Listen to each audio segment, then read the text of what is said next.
स्वागत छ साथीहरु हाम्रो भिडियोमा। मेरो भिडियोको तर्फबाट आज बर्थडे छ नि त, घरमा सानो बर्थडे पार्टी छ। अनि त्यही भएर म सुरुमै दाल पकाएँ। अनि देख्न सक्नुहुन्छ म दालमा के राखेर पकाइरहेको छु भनेर। पानी राख्ने अनि मासुको लागि थोरै टमाटर फेरि काटेँ। अनि त्यसपछि म पुलाउ पकाउनतिर गएँ। एकदम सिम्पल पुलाउ पकाएँ साथीहरु। अनि त्यसपछि पुलाउ पाक्यो, दाल पनि रेडी भइसक्यो। अब पकाउन चाहिँ मासु पकाउँ आगोमा। धेरै थियो नि त मासु, अनि आगोमा पकाउँदा राम्रो हुन्छ भनेर आगोमा पकाइरहेको छु।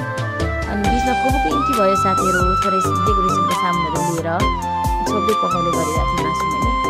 अनि लगभग अब रेडी नै भइसक्यो भनौँ न। माथिदेखि मिट मसला राखेर धनिया राख्यो मैले। अनि त्यसपछि अलमोस्ट मासु सबै पाकिसक्यो। अनि अचार गराउनको लागि चाहिँ आलुको अचार खाने भनेर त्यसलाई आवश्यक सामानहरू राखिन एक्सप्लेन गर्नुपर्ने केही छैन साथीहरु। एकदम मिनिमम राखेर आलुको अचार गराएँ। त्यसपछि प्राउनहरू खुवाउँदै हुनुहुन्छ।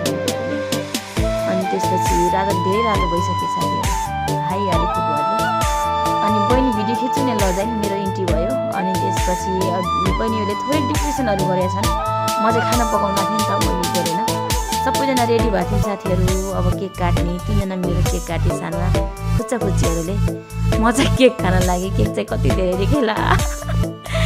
अनि त्यसपछि दुईटी कम्पिटिसनको भइरहेको थियो हाम्रो, कसले केक धेरै खान्छ भनेर फटाफट। अनि त्यसपछि सबैजना अब माम खानेतिर लाग्यो साथीहरु।